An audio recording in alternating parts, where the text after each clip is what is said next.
ምን እየተሳደቡ መሐመድ እንደዚህ ነው የምንኮራፋው። መሐመድ ሲንኮራፋ አሁን ምን መረጃ አለ? ሰምተሃል? እሺ መረጃ ብሰጥህ መሐመድ መገለጽ ሲመጣለት እንደሚያንኮራፋ መረጃ እስቲ አሳየን። መሐመድ መገለጽ ሲመጣ እንደዚህ ነው የሚያንኮራፋው በልበትም ቦታ በቁርአን በመጽሐፍ ቅዱስም እስቲ አሳይ። በእጅ ካልጻፍ በስተቀር ኢየሱስ ምን አገባው የሚል መረጃ አንጣ ብንለው ኡስታዝ እንጥ ቢገባ ስንት አንዲት ሊያመጣ አይችልም። ይሄ ግብዳ አባብራስ በደንብ አዳምጡ። የተወደዳችሁ የእግዚአብሔር ቤተሰቦች እቺ ቃል ጥሩ ነች። በተስፋ ደስ ይበላችሁ። ያ በተስፋ ብዙ ነገር ደስ ይለናል። በመከራ ግን ታገሱ። ብዙ የሚያስጨንቁ መከራዎች በሕይወታችን ሊመጡ ይችላሉ። ታገሱ፣ ማለፍ የለምና። በጸሎትም ጽኑ። ጸሎታችን አልተሰማም ብላችሁ አትዳከሙ። በጸሎት ጽኑ። ቅዱሳንን በሚያስፈልጋቸው እርዱ። እንግዶችን ለመቀበል ደግሞ ትጉ። ማንን? እንግዶችን ተቀበሉ። የሚያሳድዷችሁን መርቁ። ወገኖቼ የምትመርቁት የታዘዛችሁት ማን ነው? የሚያሳድዷችሁን። አብዝቼ ይመርቃችኋለሁ። ሙስሊሞች ባሳደዳችሁን ቁጥር አብዝተን እንመርቃችኋለን። ተናደን ገስት ላይ ብንናገር የኛ ድክመት ነው፣ ያስተምሮቱ አይደለም። የታዘዝነው ለምታሳድዱን እንድንመርቃችሁ ነው። መርቁ እንጂ አትራገሙ። አንረግማችሁም። ገሃነም ግቡ ያጥፋችሁ አንላችሁም። ሱራ 9:30 ላይ ቀደም እንዳየነው የተዋረዳችሁ ሁኑ፣ የተረገማችሁ ያጥፋችሁ አላህ እንደሚለው እኛ አንላችሁም።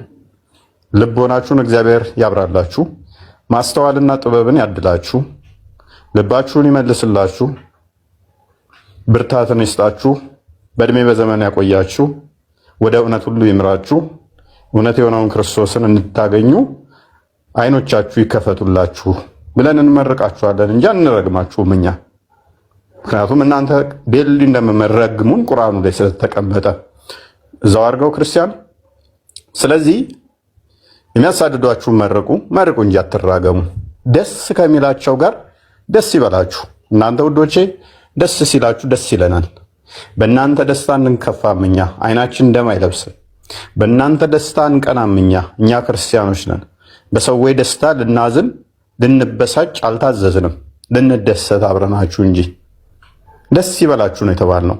ከሚያለቅሱ ጋር አልቅሱ። እናንተ ውዶቼ ስታለቅሱ እኛ ልንስቅባችሁ አይደለም።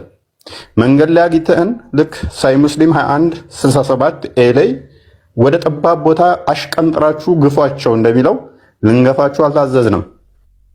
በመከራችሁ ልናገዛችሁ፣ ብትወርቁ ልናነሳችሁ ነው የታዘዝነው።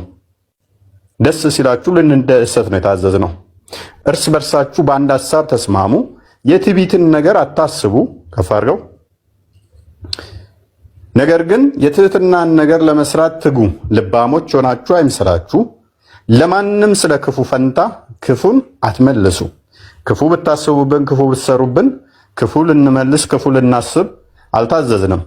ሰው ሁሉ ፊት መልካም የሆነውን አስቡ። በሰው ሁሉ ምን ፊት? በክርስቲያኖች ብቻ አይደለም፣ በሁሉም ሰው በተባለ የሰው ዘር በተባለ እናንተ የአዳምና የሔዋን የልጅ ልጅ ናችሁ። ስለዚህ ሰው ናችሁ። ሰው በተባለ ሁሉ መልካሙን አስቡ። ቢቻላችሁስ በእናንተ በኩል ከሰው ሁሉ ጋር በሰላም ኑሩ። ከክርስቲያኖች ወይም ከሆነ ሰንበዲ ለይተህ አይደለም። ሌላውን መንገድ ዳር አሽቀንጥረ እየገፈተርክ እየጣልክ ከክርስቲያኑ ጋር ብቻ በሰላም ኑር አይደለም። መንገድ እየዘጋህበት ከዛስ የክርስቲያኑ ብቻ እንድትል አይደለም፣ ከሰው ሁሉ ጋር። ተወዳጆች ሆይ ራሳችሁን አትበቀሉ፣ ለቁንጣው ፈንታን ስጡ እያለ ይቀጥላል ማለት ነው። ስለዚህ የኛ መመሪያችን ይሄ ነው። ቀጥታ ከዚህ ጋር የሚጋጭ ነው የናንተ ማለት ነው። ሱራ 5 ማቴዎስ 5:40 አካባቢ 46 ክፈትልኝ ክርስቲያን። ክርስቶስ በቀጥታ ካስተማረው ጋር የሚላተም ነው። የሚወዷችሁን ብትወዱ እኔ ግን እላችኋለሁ በሰማያት ላለ አባታችሁ ልጆች ትሆኑ ዘንድ ጠላቶቻችሁን ውደዱ። ማንን ውደዱ አለን? ጠላቶቻችሁን ውደዱ። የሚረግሟችሁንም መርቁ፣ ለሚጠሏችሁ መልካም አድርጉ፣ ስለሚያሳድዷችሁም ጸልዩ። እርሱ በክፎችና በመልካሞች ላይ ፀሐይን ያወጣልና በጻድቃንና በኃጢአተኞችም ላይ ዝናቡን ያዘንባልና። የሚያሳድዷችሁን ብትወዱ ምን ዋጋ አላችሁ? ቀራጮችስ ያንኑ ያደርጉ የለምን? ወንድሞቻችሁን ብቻ እንጂ እጅ ብትነሱ ምን ብልጫ ታደርጋላችሁ? አሕዛብ ያንኑ ያደርጉ የለምን? እንግዲያስ የሰማዩ አባታችሁ ፍጹም እንደሆነ እናንተ ፍጹማን ሁኑ። ይሄ የኛ መመሪያ፣ ይሄ ኮንስቲቱሽን ነው። መመሪያችን፣ ህገ መንግስታችን እንደዛ ነው። ልክ እንደ ህገ መንግስት ይሄ መመሪያችን ነው እና ይሄን ፍቅር እንድቀምሱት እንድታውቁት ከልህኝነትና ከትዕቢት ከጩኸት አይምሯችሁንና ልባችሁን ካሰረው አጋንንታዊ አስተምሮ ነፃ እንድትወጡ ልባዊ ምኞታችን ነው። አንድ መፍትሄ ግን እሰጣችኋለሁ። ክርስቲያን ልኬልሃለሁ። ሙስሊሞች አንድ መፍትሄ አላችሁ። ቴሌግራም ላይ ልኬልሃለሁ። እኛ ያልተጻፈ ኢየሱስ ምን አገባው የሚል መረጃ አንጣ ብንለው ኡስታዝ እንጥ ቢገባ ስንት አንዲት ሊያመጣ አይችልም። ይሄ ግብዳ ሀባብ ራስ ኬትም ሊያመጣው አይችልም። ኬትም ሊያመጣው አይችልም። ኢየሱስ ምን አገባው የሚል ቃል ኑ ቻሌንጅ አድርጉኝ። አንዲት ያለ መረጃ ላወራዋት አንዲት አታመጡ። የምታነሷቸውን እንሄድባቸዋለን። አንድ መፍትሄ ያላችሁ እንደዚህ ልጅ በቃ እየተሰደብን ያለ ነው። ክርስቲያኖች አይደሉም የሰደቡን፣ ሐዲሳችን ነው የሰደበው በሉና ቀዳችሁ ጣሉት። የራሳችሁ ኡስታዝ ነው ይሄ ንጽጽር የሚሰራ። ክርስቲያን ቀጥል።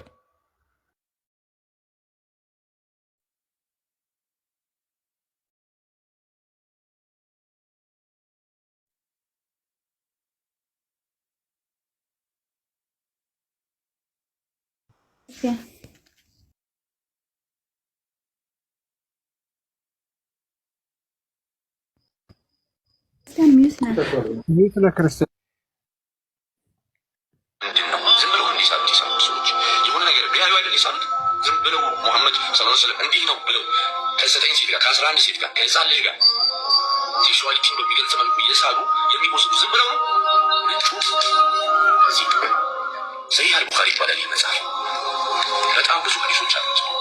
አብዛኛዎቹን ሀዲስ ከነብዩ ሰማቸው መሰል ይገርታል ይላል ከሰሃቦች ነው የመጣው። ኦኬ እሺ ሜቢ ካልተሰማ የስልካችሁን ድምጽ ጨመር አድርጋችሁ ለማዳመጥ ሞክሩ። ዝም ብለው እንዲሳሉ ሰዎች የሆነ ነገር አይሚት ነው የሚሉት ከሰው ሙሐመድ ሰለላሁ ዐለይሂ ወሰለም እንዲህ ነው ምን አሉኝ መምህር?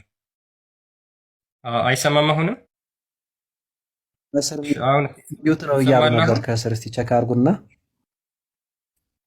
ይሰማል። ይሰማል። ቀደም ነው ሚዩት የነበርክ ሰዓት ነው። ኦኬ እሺ ሜቢ ድምጽ ከሌለው የስልካችሁን ቮሊዩም ትንሽ ጨምሩና ለማዳመጥ ሞክሩ።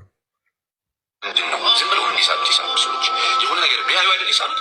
ዝም ብለው ሙሐመድ ሰለላሁ ዐለይሂ ወሰለም እንዲህ ነው ብለው ከ9 ሴት ጋር ከ11 ሴት ጋር ከህፃን ልጅ ጋር ሴክሹዋሊቲን በሚገልጽ መልኩ እየሳሉ የሚወስዱ ዝም ብለው ነው። ሰሂህ አልቡኻሪ ይባላል ይህ መጽሐፍ። በጣም ብዙ ሀዲሶች አሉት።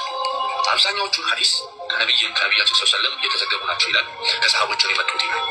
ነገር ግን እዚህ መጽሐፍ ውስጥ ነቢያችን ሰለላሁ ዐለይሂ ወሰለም ክብር የሚያንቋሽሹ ከቁርአን ጋር የሚጋጩ ለአእምሮ ለመቀበል የሚያዳግቱ አስነዋሪና ቆሻሻ የሆኑ ሀዲሶች ውስጡ አለ። ግን ሰሂህ አልቡኻሪ ሰሂህ ብሎ ተጽፎ እንትን ብሏል። አንድ ያዘው። ኦራይት ምን አለ እዚህ ሀዲስ ውስጥ እጅግ ላይምሮ የሚሰቀጥጡ ቆሻሻ ሀዲሶችን እዘዋል አለ። እንግዲህ ይህ ወንድማቸው ሙስሊም ነው። ክርስቲያኖች ወደው አይደለም ነቢያችንን እንዲያደረገ የሚሉት መጽሐፋችን ውስጥ አለ። ላይምሮ የሚሰቀጥጡ ቆሻሻ ተግባራቶች አሉ አለ። እኔ ላይ ይገደል ብለው አሁን ሰሞኑን የጮሁት በምን ምክንያት ነው? ሙሐመድን ታፍሩበታላችሁ፣ ለሰዎች አርያ ምሳሌ ማይሆን አስተምሮቶች አሉት ብዬ ስለተናገርኩ ነው አይደለም? ይሄው ኡስታዛችሁ እኮ አስቀድሞ ብሎታል። ከዓመት በፊት የዛሬ ዓመት ምናምን አካባቢ ይመስለኛል ብሎታል። እኔ ይህንን ተተናገርኩ የዛሬ 3 ወር አካባቢ ይመስለኛል፣ 2 ወር እንደዚህ አካባቢ። ይሄ ወንድማችሁ ከዓመት በፊት ዘግናኝ ሰቅጣጭ ለአእምሮ የሚታክቱ የሚቀፉ አስተምሮቶች ሐዲሳችን ላይ አለ። እሱን እያነበቡ ነው። ሰው ቀደን እንጣለው ያለው የራሳችሁ ኡስታዝ ነው። አንድ የጨርስና ከዛ እኔን ተሳደበ ያሉበትን እንሄድበታለን።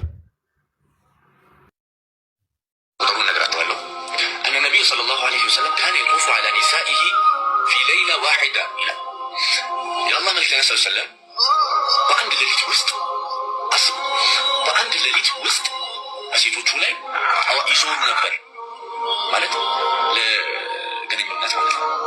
ወለሁ የውመኢዝን ቲስዑ ኒስዋ በዛን ጊዜ 9 ሚስቶች ነበሩት ይላል እና ይህንን ሐዲስ የዘገበው ያስተላለፈው አነስ ቢን ማሊክ ነው ይላል። ቡኻሪ ዘግቦታል። ሰሒህ ነው ሐዲሱ 5215 ቁጥር ላይ ታገኙታላችሁ። እና በሌላ ዘገባ 11 ናቸው። በ11ዱም ይገናኛቸው ነበረ በአንድ ሰዓት ውስጥ እና የ33 ሰው ጉልበት በግንኙነት ላይ ተሰጥቷቸዋል ይላል። በሌላ ዘገባም እዚሁ ሰሒህ አልቡኻሪ ላይ አነስ ቢን ማሊክ እንደዘገበው ምን ይላል?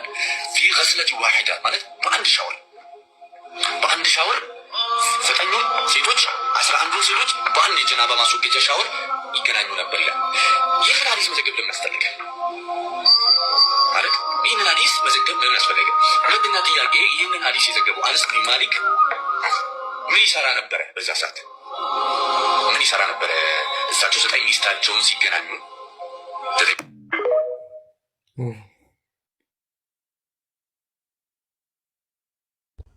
ክርስቲያን ቴሌግራም ልኬልሃለሁ።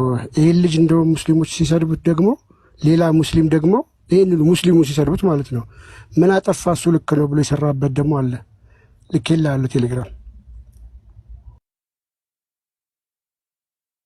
ኦኬ ሰላሙ አለይኩም ወረሕመቱላሂ ወበረካቱ። ዛሬ ስለ ወንድሜ ስለ ሙዓዝ ሰላም አለይኩም ሙዓዝ አንዳንድ ነገር ለመናገር ፈልጌ ነው። ልጁ እኮ ሐዲስ ሁሉንም አልቀበልም አላለም አይደለ? ዘመትለበት እኮ እንደዚህ ነው፣ ካፊር ነው፣ ሺያ ነው፣ ምንድን ነው፣ ቅብርጥሴ ነው። ምን አረጋ? በአላህ ላይ ቀጠፈ እንደ ውሸት አልቀጠፈም። ቁርአን ላይ ያለውን ካደ እንደ አልካደም። ደግሞ እኮ እሱ ብቻ አይደለም እኮ ሐዲስ የማይቀበለው አንዳንድ ሐዲሶች የማይቀበለው እሱ ብቻ አይደለም። እያንዳንዳችን እኮ ደብቀን ነው እንጂ ማንቀበለው ሐዲስ አለ። ሐቅን እናገር ከተባለ ምን አለ? እያንዳንዳችን የማንቀበለው ሐዲስ አለ። በሚስጥር ነው። እኛ ስናወጣው ይጮህብናል፣ ግን አይቀበሉትም። አይምሯችን አይቀበለውም አለ ያኛው ኡስታዝ። ከዛ እዚህ ኡስታዝ ላይ ሲጮህበት ጊዜ ይሄንኛው መጣና ትክክል እኮ ነው ያለው። ሁሉንም አይደለም አልቀበልም ያለው፣ አንዳንዱ ማንቀበለው በቃ አለ። ደብቀን ነው ሁላችንም። ዋይድ እኛ ያን የተደበቀውን አወጣን። በቃ ይሄ ነው የተፈጸመው። አንደኛ አሁን አላህ ከአርሽ በላይ ነው ሲባል የማይቀበሉ ወንድም እህቶቼ የማይቀበሉት ሐዲስ አለ። አላህ ማታ ላይ የመጨረሻው ሌሊት ላይ ወደ አንደኛው ሰማይ ይወርዳል የምትለውን ሐዲስ አትቀበሉም እናንተ አይደለ? አላህ ከአርሽ በላይ ነው ሲባል አይ አይደለም የምትሉ ሰዎችን ነው ብለው ይችን ሐዲስ አትቀበሉም። ሌሊት ላይ አላህ ወደ አንደኛው ሰማይ ይወርዳል የምትለውን ሐዲስ አበደን አትቀበሉም። እና ይሄ ልጅ ላይ እንዴት ትዘምታላችሁ? እናንተ ማትቀበሉት እኮ ሐዲስ አለ። እኔ ደግሞ ማልቀበለው ሐዲስ አለ። ስራ ላይ የሆንኩ ስለሆነ ነው እቃ የተጨረ ነው። እና እኔ ራሴ ማልቀበለው ሐዲስ አለ። የትኛው ሐዲስ ነው?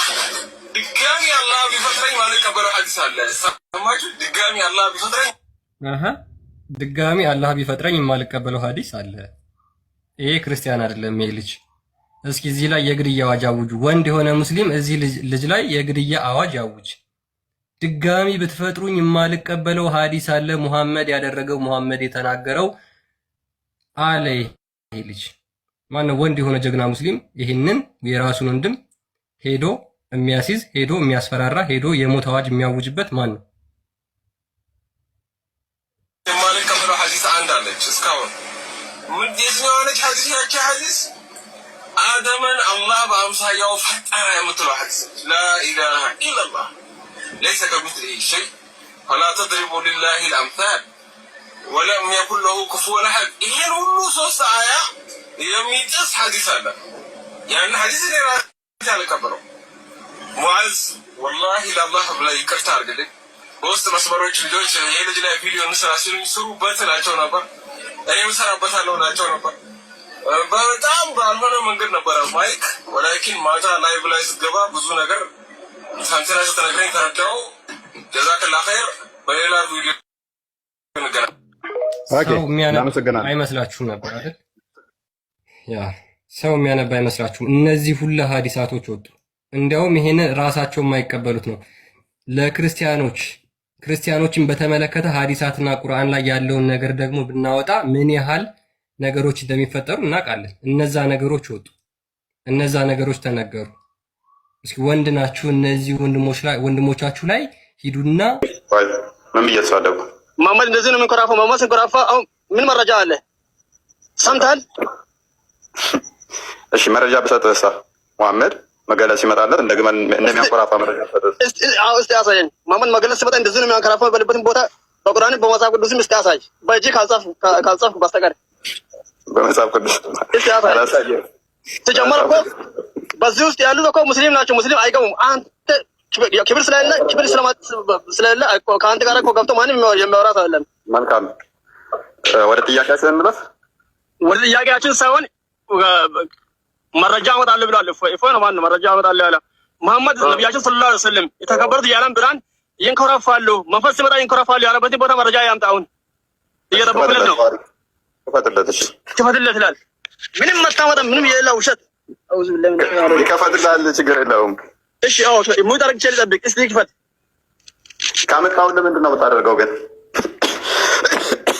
ችግር የለም አሳየኝ። ችግር የለም አሳየኝ። ካመጣው ምን ታደርጋለህ? ካመጣኝ ኦርቶዶክስ ነው አለ ዛሬ። መልካም ልብ በሉ።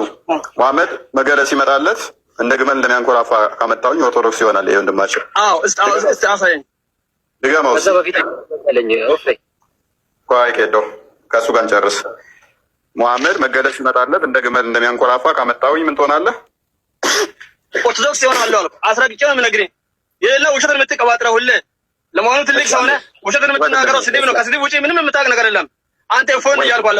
ኦርቶዶክስን ሃይማኖት አይደለም በነገራችን ላይ። ወይ አንዴ ተረጋጋ። ቡሃሪ 1789 አንዴ ክፈትልን፣ ወይንም ከከፈትከው አሳየንሽ። ስልክ አትደውሉ፣ ስልክ የምትደውሉ ረፍ። ኦኬ ትንሽ ብዥታ አለው እኔ ጋር። አረብኛ ይሆንልህ ወንድማችን ነው። እንግሊዝኛውን እናንብብልህ። በአረብኛ ማሳየን ችግር የለም። ችግር እሺ። ትንሽ ብዥታ አለው። ካሜራን ጥረገው ክርስቲያን አሳየኝ። አሁንም እኮ እየጠበኩልህ ነው። ምንም ያሳየህ ነገር ምንም መረጃ ያሳየህ ነገር የለም። ማይ ፍሬንድ ነብዩ አዲስ እንደተወለደ ጥጃ መጣች ነበር። ይሄንን ታውቃለህ? ከአንቺ ጋር አይደለም እያወራሁ ያለሁት። አንቺንም ስድብ ነው የሚያስተምሩት ቤተክርስቲያን ውስጥ ልትሳደቢ ነው? ችግር የለም። አዲስ እንደተወለደ ጥጃ ያቃስት ነበር ብሎ ሚለን ኢብኑ ከቲር ነው። አልሲራ ነበውያ ፔጅ 307 ላይ ኢብኑ ከቲር አዲስ እንደተወለደ ጥጃ ያቃስት ነበር ነብዩ ማለት ሲቀበል ይላል። ነገር አታዞሪ። ነብያችን ሰለላሁ ዐለይሂ ወሰለም የሚያቀርፉበትን እስቲ አሳያለሁ ብለዋል። አታቀሳስሪ፣ አታቀያይሪ። ይሄው ተከ ከስድብ ውጪ ምንም የምታውቁት የለም። ኦርቶዶክስ ነው። ማሜ ባካችሁ አርጆ ደንጎር ስኖር የሚለውን አሳየው አንዴ መልስለት። ስኖር የሚለውን አንዴ እቺን ዳርጎ መለና አንብብና አንኮራፋም ብሎናል ነብዩ። ምንድን ነው የሚለው?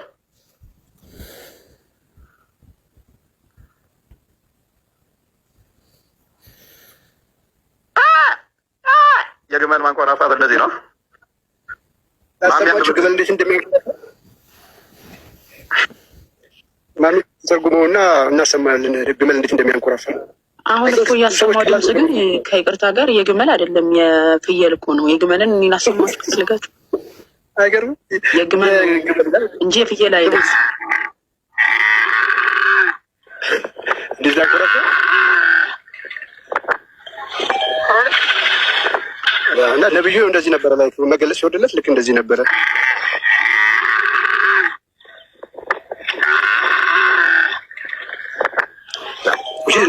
ሐዲሱ የሚያስቀምጠው ልክ እንደ ግመል ሲል እንደዚህ ነው። እንደዚህ አይነት ድምጽ ያሰማ ነበረ ነው።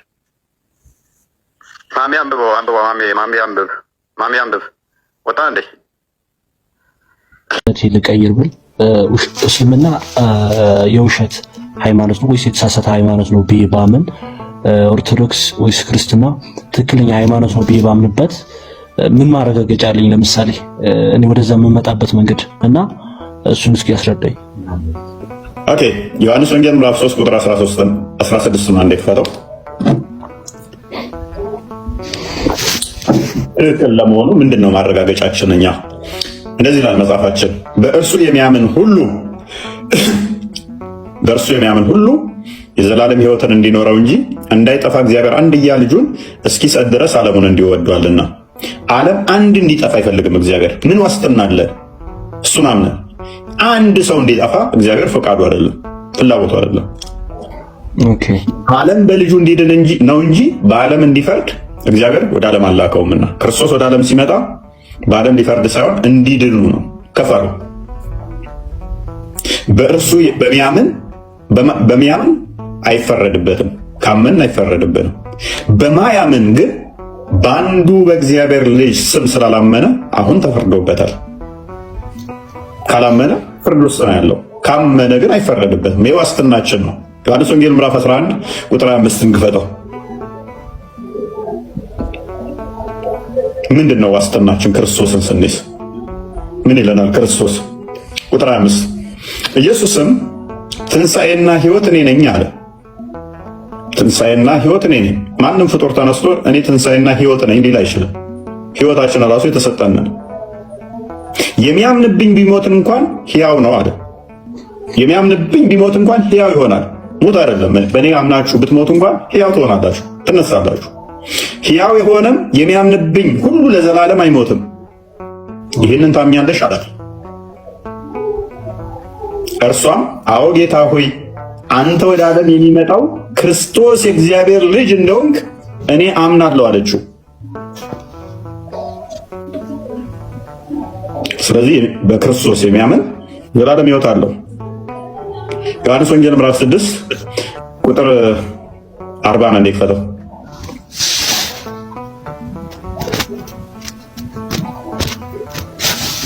ልጅን አይቶ በእርሱ የሚያምን ሁሉ አንድ አይደለም። ልጁን አይቶ ወልድን አይቶ ኢየሱስን አይቶ ልጅን አይቶ በእርሱ የሚያምን ሁሉ የዘላለም ሕይወትን እንዲያገኝ እንጂ የአባቴ ፍቃድ ይሄ ነው፣ እኔም በመጨረሻ ቀን አስነሳዋለሁ። ያ ፍቃድ ምንድነው? ወልድን አይተ ማመን፣ እርሱም ያስነሳሃል፣ የዘላለም ሕይወት ኦኬ ጀምር ነው ይበቃል። ጀምር። ስለዚህ እሱ ምንድነው? የዘላለምን ሕይወት የሚሰጥ ነው። እሱን አይተን ከመጣን ክርስቶስን ብለን ከመጣን የዘላለም ሕይወት አለን ማለት ነው። የዘላለም ሕይወት ካለን ደግሞ ምን እንፈልጋለን ከዚህ በላይ? እሱ ምን ስለሰጠን? ትንሣኤ ሕይወትን ስለሰጠን፣ ዘላለማዊ ሕይወትን ስለሰጠን፣ ሞትን ሽሮ ትንሣኤን ስለሰጠን። ሞት በአንድ ሰው በኩል ገባ አይደል? በአዳም በኩል። ትንሣኤ ሕይወት ደግሞ በክርስቶስ ሆነ ማለት ነው። ስለዚህ በሱ ካመንን ምን አንሆንም ማለት ነው? አናፍርም ማለት ነው። ሕይወትን ስለሰጠን ቢ ክርስቲያን ምትለዋለ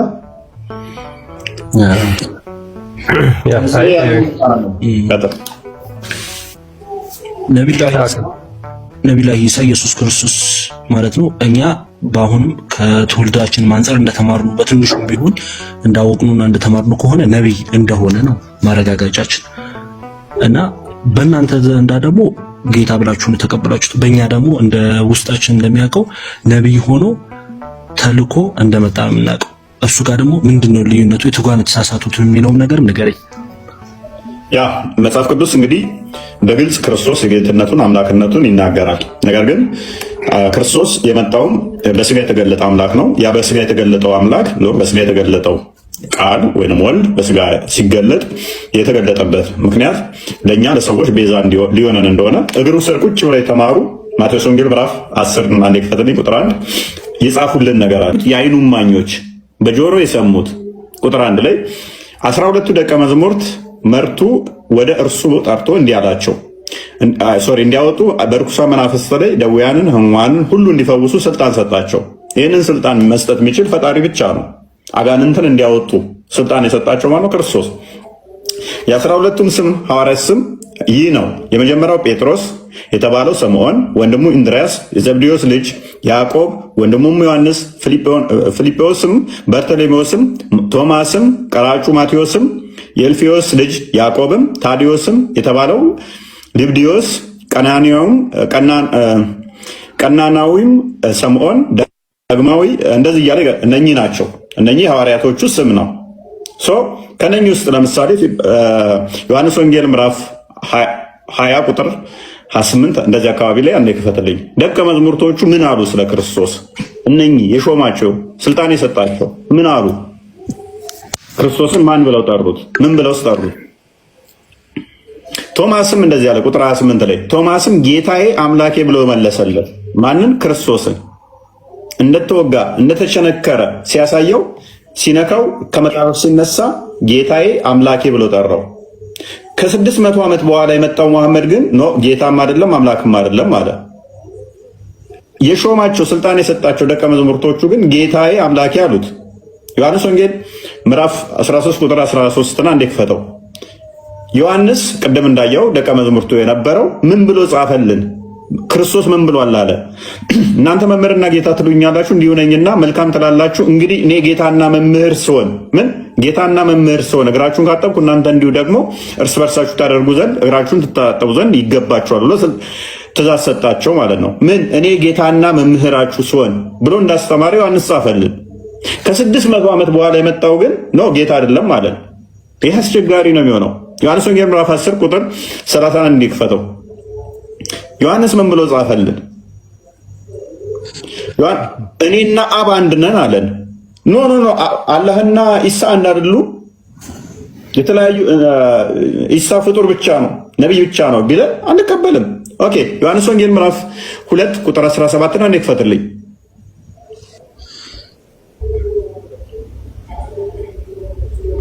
ደቀ መዛሙርቱንም የቤት ቅናት ከፍ አድርገው ኢየሱስም የቤተ መቅደስ ክርስቲያኖቹ ማተሳደቡ አዳምጡ። መጀመሪያ ኮሜንት ዝም ብላችሁ አትስጡ። አንዴ አዳምጡ።